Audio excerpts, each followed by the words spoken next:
শান্ত ভাইয়ের এই ভিডিওটা দেখার পরে অনেক কিছু বোঝার আছে, অনেক কিছু শিকার আছে। চলুন দেখে আসি ভিডিওটা। ওরে যদি আজ ধরতাম রে বাইরে ভিডিও সামরা উড়াই লাইলাম বলে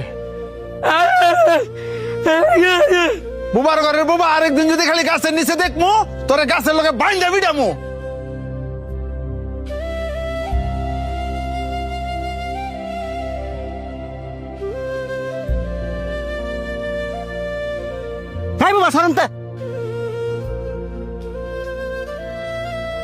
তোরে না করছি এই ময়লা কাগুলি আমার সামনে নাই কি তোর শরীরের গন্ধ যে আমার সহ্য হয় না, এটা কি তুই বুঝস না? হ্যাঁ কথায় কাজ হইতো না, হ্যাঁ একদিন ফিসপুরা বান দিয়া ঠিক মতন ফিরাইতে হইব, তাইলে আর আঙ্গ লাগাইতো না। বাহ, খুব সুন্দর কথা কইছস।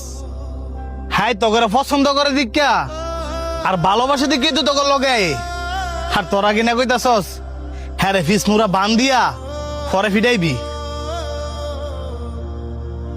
তো তুই তোর লগে আর রাইস হ্যাঁ শরীরতে কি গন্ধ বাড়ি তুই দেখছস? এক কাপড় বেড়ে সবসময় ঘুরে। এই যে শার্টটা দেখতেছস এটা আর বাপে পড়তো, আর হ্যাঁ আর বাপে সিরা শার্টটা পরে ঘুরে। হ্যাঁ এই শার্টটা কে লেগে পরে ঘুরে?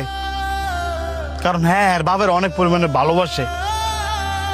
হ্যাঁ তো তখন মতন সামর্থ্য নাই যে চাইলে রং বেরঙের কাপড় পরে ঘুরবো।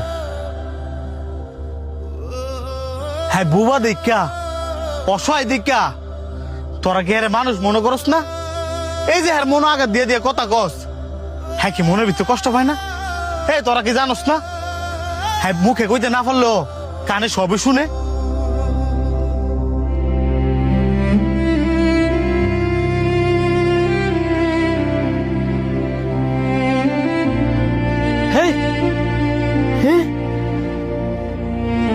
সর বুবা, আমার কাজ আমার করতাম দে।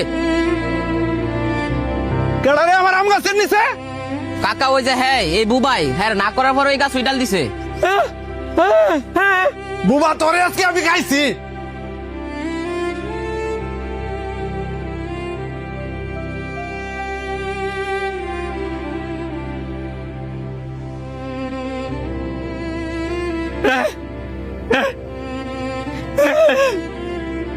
আমি একজন বোবা।